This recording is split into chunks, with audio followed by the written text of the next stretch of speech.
Muy bien. Bueno, continuamos con la clase del libro de Hebreos, acá en el Seminario Bíblico Bautista de Filadelfia, de Lima, Perú. Y seguimos estudiando la palabra del Señor. Hoy vamos a estar ya en el tercer capítulo de Hebreos y vamos a estudiarlo para poder entender, comprender la palabra del Señor. Y luego estamos haciendo una práctica, ¿no? Una práctica con un material que ya lo hemos compartido en el grupo de WhatsApp. Bueno, estuvimos viendo el segundo capítulo, ¿cierto? Esto lo estuvimos viendo y yo creo que ya vieron el video, me imagino, pienso que ya lo llegaron a ver el video. Está subido ya y lo pusimos el link también allí, ¿verdad? Y vamos ahora a ver lo del tercer capítulo del libro de Hebreos, ¿no? La superioridad de Cristo sobre Moisés. Acá leamos un momento, miren, a partir del versículo 1 hasta el 6, que dice la palabra del Señor. Por tanto, hermanos santos, participantes del llamamiento celestial, considerad el apóstol y sumo sacerdote de nuestra profesión, Cristo Jesús. Aquí el escritor de Hebreo lo pone, ¿no? A Cristo Jesús como lo que realmente, ¿no? El sumo sacerdote, el cual es fiel, el que lo constituyó, como también lo fue Moisés en toda la casa de Dios, porque tanto mayor gloria que Moisés es estimado digno este, cuando tiene mayor honra en la casa que la hizo, porque toda la casa es hecha por alguno, pero el que la hizo todas las cosas es Dios. Y Moisés, a la verdad, fue fiel en toda la casa de Dios como siervo, para testimonio de lo que iba a decir. Ahora mire, versículo 6. Pero Cristo, como hijo sobre su casa, la cual casa somos nosotros si retenemos firme hasta el fin la confianza y el gloriarnos en la esperanza. Nos presenta, ¿no? La fidelidad, el servicio o la obra de Moisés. Pero acá hay algo importante que Cristo nos dice, no, la cual dice, casa somos nosotros, ¿verdad? Porque la persona que ya tiene a Cristo en su corazón tiene a Cristo ya, ya es salvo, ya es un hijo de Dios y de una u otra forma viene, ¿qué cosa hacer? Es la iglesia, ¿no? Es la iglesia. Ahora, eh, nos menciona, luego más adelante, cuando vemos, dice, el autor establece que Jesús es superior a Moisés, quien fue un siervo, mientras que Cristo es el Hijo y el constructor de esa casa, la casa de Dios. Él es el soberano, no, Él es el soberano, es la cabeza de la iglesia. Efesios nos dice que Cristo es la cabeza de la iglesia. Efesios capítulo 5, ¿no? El último capítulo nos habla al respecto, ¿no? Entonces, aquí nos damos cuenta de lo que realmente representa Cristo Jesús. Luego más adelante dice aquí una porción de la palabra, por lo cual cuando dice, como dice el Espíritu Santo, si oyeres hoy su voz, no endurezcáis vuestros corazones como en la provocación, en el día de la tentación, en el desierto. Más adelante hay una porción acá, una, o sea, acá como vivimos en un momento, en un comienzo, la estructura de Hebreos, es la doctrina, inmediatamente la exhortación. En el estilo paulino, es primero la doctrina y al final de los libros, generalmente Pablo utiliza las exhortaciones. Pero acá vemos la enseñanza y paralela o inmediatamente vemos qué cosa, la exhortación. Entonces, aquí nos habla la porción de la palabra como una advertencia, ¿no? Dice, no endurezcáis vuestros corazones, ¿sí? Ahí estar atentos. Y esta es una porción del Antiguo Testamento. Esta es una porción que habla la palabra del Señor en el libro de Salmo 95. Pero mira lo que dice el versículo 12 del tercer capítulo. Mirad, hermanos, o sea, nos llama a una exhortación muy especial. No sé si es un llamado. Mirad, hermanos, que no haya en ninguno de vosotros corazón malo de incredulidad para apartarse del Dios vivo. ¿Por qué lo dice estas palabras? Por muchas razones, indudablemente.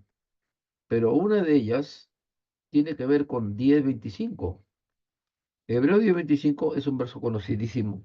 Dice, no dejando de qué, no dejando de congregarnos. como algunos tienen por costumbre, sino exhortándonos, y tanto más cuando veis, ¿qué cosa? Que aquel día se acerca, ¿no?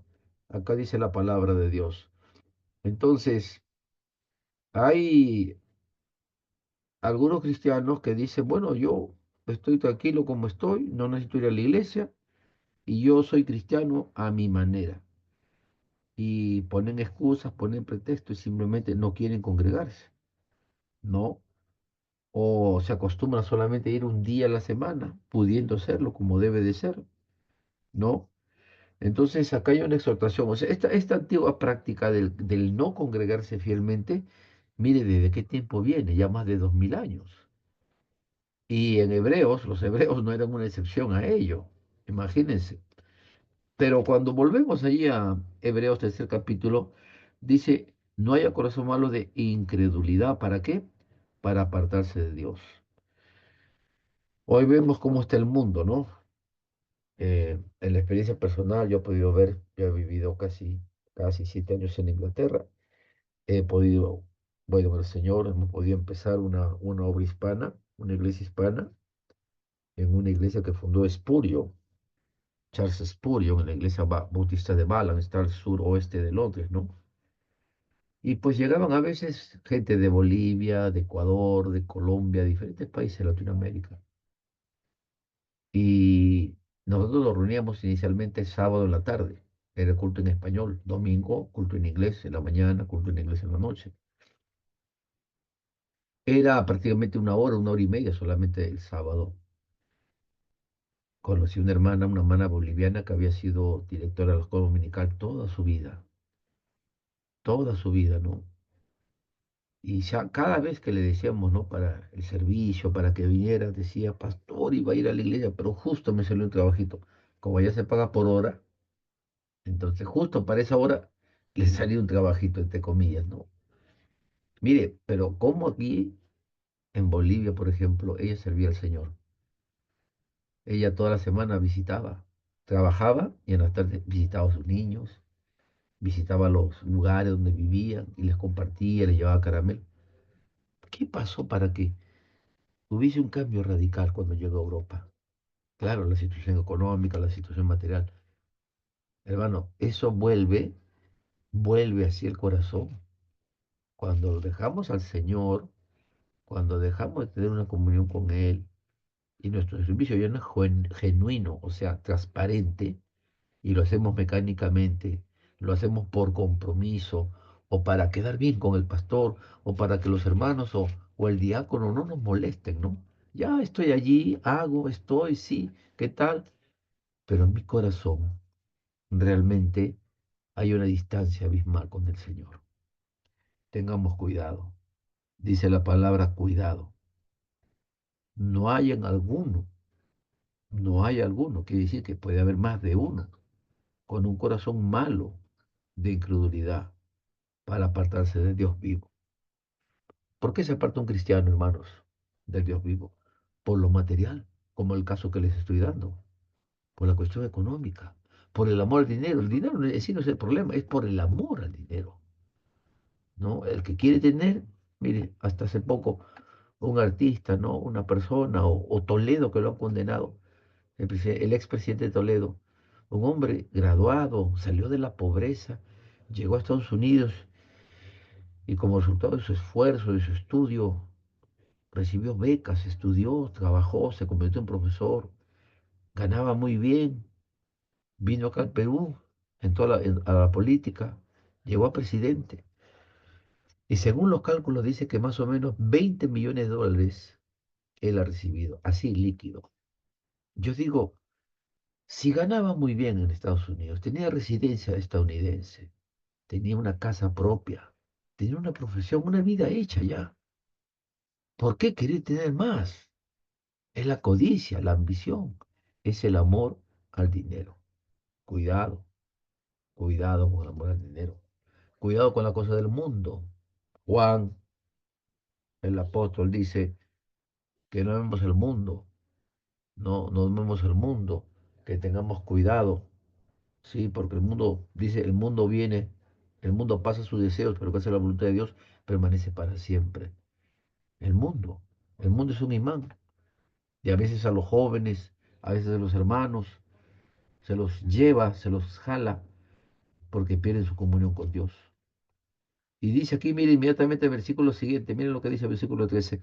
Antes, exhortaos los unos a los otros cada día, entre tanto que se dice, hoy, para que ninguno de vosotros se endurezca por el engaño del pecado. O sea, volvemos a ver, ¿no? Es doctrina, exhortación, ¿verdad? Verso 14, porque somos hechos participantes, perdón, de Cristo, con tal que retengamos firme hasta el fin nuestra confianza del principio. Entre tanto que se dice, si oyeres hoy su voz, no endurezcáis vuestros corazones como en la provocación. Entonces, aquí hay una, hay una enseñanza muy, muy especial, una exhortación para para el cristiano, para la iglesia de todos los tiempos, tanto la iglesia del siglo XX como para la iglesia del siglo XXI. Ahí vemos en la palabra del Señor, ¿no? Algo muy importante que vemos aquí en la palabra, lo que nos dice. Ahora, eh, dice el versículo 16, quienes fueron los que habiendo oído le provocaron, ¿no fueron todos los que salieron de Egipto por mano de Moisés? ¿Y con quiénes estuvo él disgustado 40 años? ¿No fue con los que pecaron, cuyos cuerpos cayeron en el desierto? ¿Y a quienes juró que no entrarían en su reposo, sino aquellos que desobedecieron? Y vemos que no pudieron entrar a causa de incredulidad. ¿Puede un cristiano llegar a tener un corazón de incredulidad? Sí, hermanos. No una incredulidad de negar a Cristo, de negar la salvación, de no reconocer la vida eterna, sino la incredulidad como razón para apartarse del Señor. Incredulidad para poner en tela de juicio las promesas del Señor. Incredulidad de ir a hacer lo humano, lo terrenal. Y no conforme uno debe proceder como cristiano. Ahí tenemos en la palabra del Señor. Ahí tenemos en la palabra del Señor. Entonces, hermanos, hay que tener bastante cuidado con esta situación. ¿Ok? Bien, seguimos.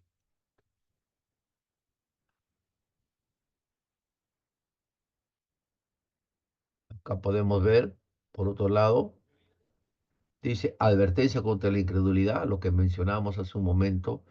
Se menciona la historia del pueblo de Israel que no pudo entrar en reposo debido a su falta de fe. Lo que decíamos hace unos instantes, ¿no? Ellos comenzaron a cuestionar, comenzaron a poner en tela de juicio el poder de Dios, presencia de Dios, ¿verdad? En el camino tenían hambre, renegaban, tenían sed y comenzaron a dudar, a pesar que cuando salieron ellos de Egipto, vieron cómo Dios hizo un milagro enorme, abrió las aguas. Y mientras ellos llegaban al otro lado ya, al lugar seco del mar, ellos pudieron ser testigos oculares de cómo el ejército profesional de Egipto quedó completamente bajo las aguas. Carros de caballo, soldados equipados con todo tipo de armamento, caballería, infantería, ni uno se salvó. No recuerdo el autor, hay una biografía de Moisés. Indica que, según la historia, las siguientes generaciones de egipcios no pusieron un solo pie en ese lugar donde desaparecieron, ni uno solo. O sea, tanto fue el temor por el que ellos fueron cautivados, no por parte de Dios, que no pusieron un pie en ese lugar. Entonces, allí tenemos que tener presente lo que nos dice la palabra del Señor. Se endurecieron. Y para remate, ya cuando están para ingresar a la tierra prometida, comenzaron a dudar. ¿Sí? ¿Se acuerdan ustedes lo que dijeron los espías? No, hay gigantes, nos van a matar, somos como langostas. volvamos a Egipto, o sea, querían volver a Egipto. Ya no estaban en Egipto, pero pensaban en Egipto, estallaban en Egipto. Es ese cristiano que está con un corazón dividido y parte de ese corazón dividido es incredulidad. Pone en tela de juicio las promesas de Dios. Es como dice Santiago, de doble ánimo, y eso hay que tener bastante cuidado. Aplicaciones prácticas de este tercer capítulo. Los creyentes son llamados a no endurecer sus corazones y a mantener su confianza en Cristo, quien es el mediador del nuevo pacto. La exhortación es clara. Debemos aprender de los errores del pasado y permanecer firmes en nuestra fe. Debemos aprender de los errores del pasado. Esto es algo realmente muy importante. Nos enseña la palabra del Señor esta enseñanza, y también la palabra de Dios nos da una gran advertencia para que evitemos justamente esto, ¿no? Y que, y que no pongamos en tela de juicio las promesas de Dios. ¿Dónde está Dios? ¿Por qué no me ayuda el Señor? Él se ha olvidado de mí. Y cuántas cosas más, miren, expresa un corazón con incredulidad, ¿no? Tengamos mucho cuidado. Continuamos y vamos al cuarto capítulo. ¿Qué dice el cuarto capítulo aquí de Hebreos? Temamos, pues, que no sea permaneciendo aún las promesas de estar en su reposo. Y más adelante, acá nos está hablando la palabra del Señor de que justamente estas cosas se fueron dando porque también esta incredulidad tuvo un origen. Vamos al versículo número 6. Dice, por lo tanto, puesto que algunos contra él y aquellos a quienes primero se les anunció la buena nueva de no entraron, ¿por causa de qué? Desobediencia. O sea, fue incredulidad y fue desobediencia. Ahora, hay algunos temas principales acá en la palabra. La promesa de reposo. Aquí en este capítulo que aún hay un reposo para el pueblo, ¿no? Miren, el versículo 11 dice, procuremos entrar en aquel reposo para que ninguno caiga en semejante ejemplo de desobediencia. Este reposo no era solamente a conquistar Canaán, sino que representa un estado, perdón, espiritual de paz y plenitud en Dios. ¿Mm? Esta es una promesa. Y también, hermanos, hay una enseñanza espiritual. Todos necesitamos reposo. Justo estaba escuchando hace unos minutos un mensaje, hermano, con una gran bendición. Dos siervos del Señor estaban hablando sobre el reposo. La labor del pastor es muy agitada. Y decía uno de ellos que ha sido misionero en Uruguay, en Paraguay, y que ha vivido, ha vuelto a Estados Unidos, de enterarse de pastores que han muerto por enfermedades, pero no por la gravedad de estas, sino por haber descuidado su tratamiento. ¿Cómo es eso? Por atender las cosas de la obra, por atender las cosas de la iglesia. Descuidaron su salud y terminaron falleciendo. El descanso que Dios nos da, dice el Señor Jesús, dice en la palabra, Él dijo, no, venid a mí todos los que estáis cargados y trabajados, y yo os haré descansar. No, uno es el descanso para el pecador, para el alma pecadora que viene a Cristo, le da la paz. Pero luego el Señor habla otro descanso, otro descanso, otro descanso. ¿Cuál es el otro descanso? Ese otro descanso es justamente el espiritual, pues. Es el espiritual, porque está agitado. Hay problemas, pero cuando uno viene a Cristo, pone su carga en el Señor. Pone su carga en el Señor. Perdón, perdón, perdón. Casael, ratito.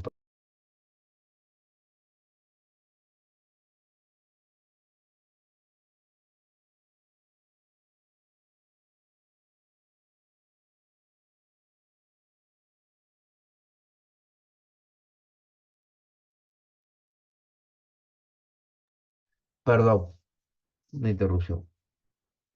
Entonces, aquí estamos hablando de lo que acá nos habla aquí la palabra del Señor.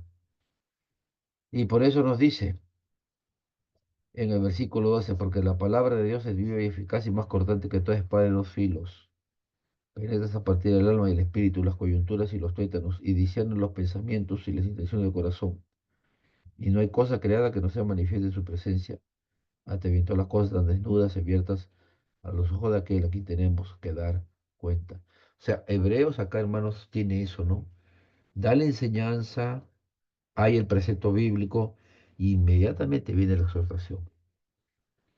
Es un estilo, el libro, muy, muy especial. Lo hace con cualidades especiales. Difiere al estilo de Paulo, ¿no?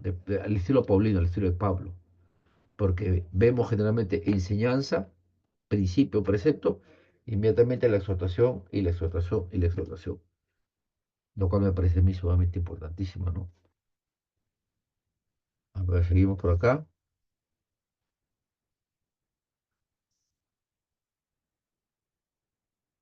La advertencia se repite, no debemos perder esta oportunidad de entrar en el reposo divino por medio de la fe. La incredulidad puede impedirnos disfrutar de las promesas de Dios. Lo que hace un instante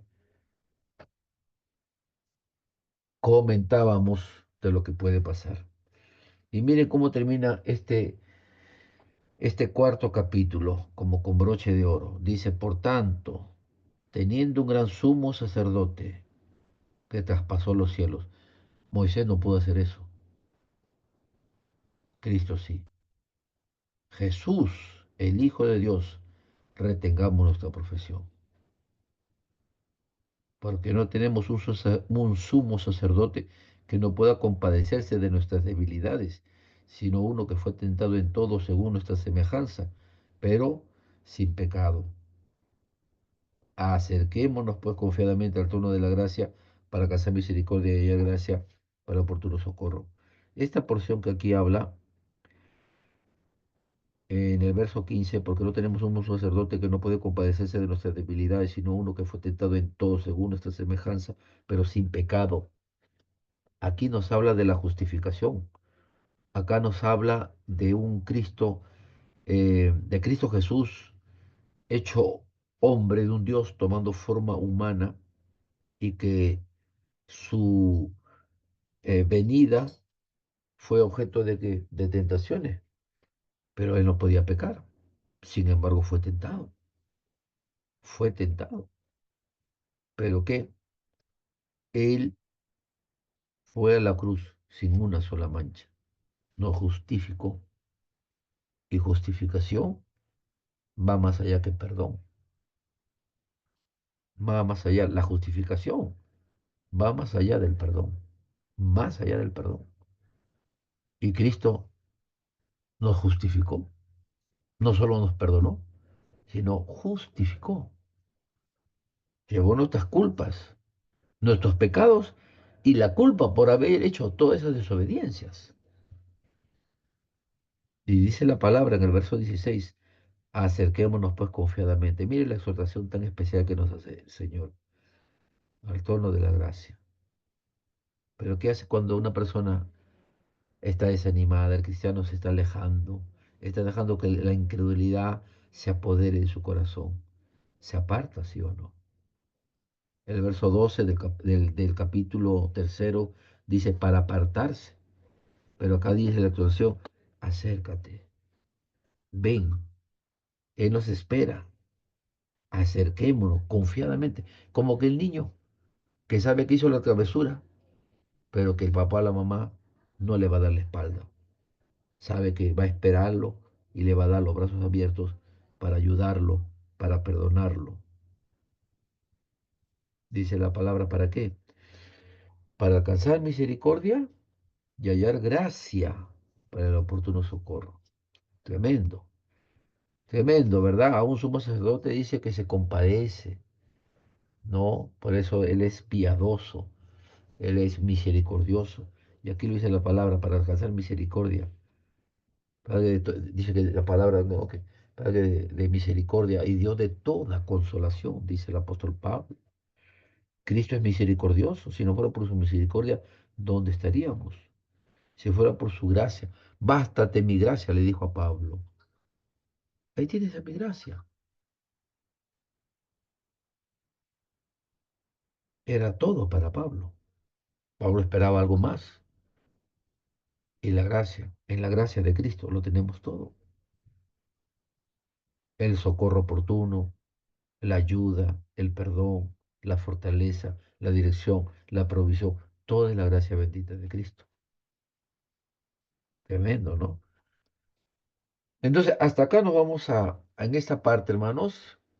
Ya lo estoy grabando, ya.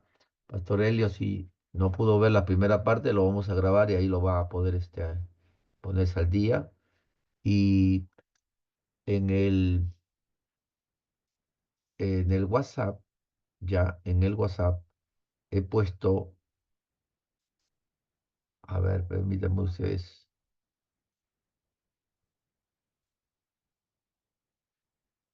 Ajá, acá está. ¿Pueden escucharlo? La carta a los hebreos. El autor de esta carta es anónimo y la gente se ha preguntado por mucho Son 10 tiempo si minutos, Pablo la escribió o si quizá fue alguno pero de hay sus una síntesis. colaboradores, como Bernabé o Apolo. Acá analiza los capítulos de una manera muy didáctica, con algunos personajes bíblicos, con algunos aspectos que se retoma del Antiguo y Nuevo Testamento. Tiene su título, o si quieren usted le quita. Me gusta los dos, ¿no? Ver la parte auditiva y también la lectura. Acá está hablando de los capítulos y de todos los argumentos también, y eso le puede ayudar a profundizar.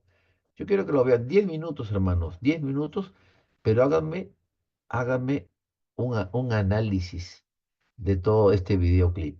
Háganme un análisis. Hay una secuencia, miren, porque acá estamos todo, aquí. Cuando termina Hebreos, pues Hebreos son 13 capítulos, ¿no? 13 capítulos, ahí continúa, todavía continúa, ¿no? Entonces, acá podemos tener un panorama. Yo quisiera que ustedes lo analicen y me hagan llegar eh, en ese resumen lo más importante que ustedes han destacado de todo esto, porque seguramente aquí van a encontrar también información, algunos textos claves, pueden tomar uno o dos versículos que pueda fundamentar lo que van a decir. No sé si hasta aquí tienen alguna pregunta, pueden prender su micrófono. Mi consulta, pastor, eso lo va a dejar en el grupo, ¿no? En WhatsApp. Ya está. Revisen por Ok. favor en el WhatsApp. A ver, verifiquen si está el link y si lo pueden abrir un momentito y me dicen si se puede o no se puede abrir el link para revisar, porque a veces no se puede. Me Sí, dicen si se pastor, sí ve, se puede. se escucha Sí se también, puede, ¿no? pastor, sí. Sí, sí, sí. Ya, listo. Entonces, miren, este videoclip dura 10 minutos, pero es muy didáctico.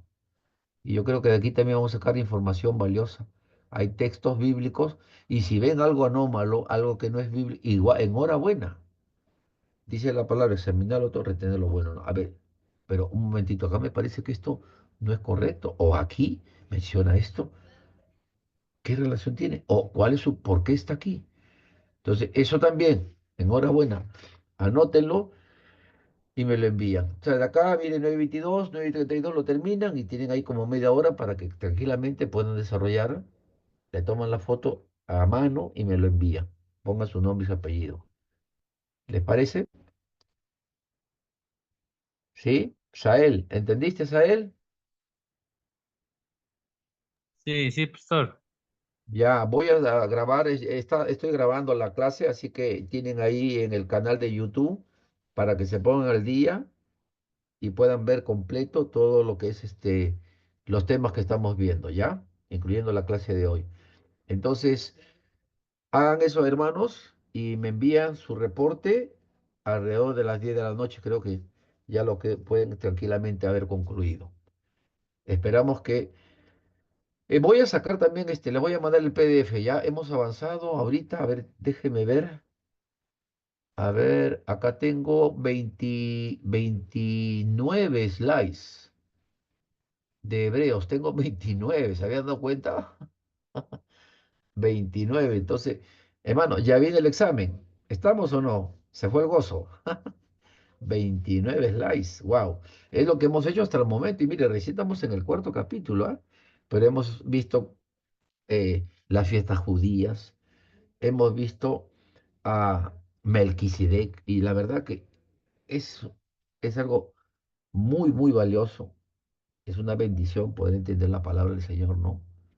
Es algo realmente muy impresionante y que sea de gran bendición para nuestra vida. Bueno, hermano, no les quito más tiempo, quedamos así. Buenas noches, Dios los bendiga. Podemos despedirnos. Buenas noches, pastor. Buenas Saludos, noches, pastor. hermano. Saludos por allá. Buenas Dios los noches. bendiga. Varón, que Dios te Buenas bendiga. noches. Que Dios los bendiga. Buenas noches, Buenas hermana. noches, pastor. Buenas noches con todos. Bendiciones a él, con todos, hermanos. Bendiciones también. Bendiciones también.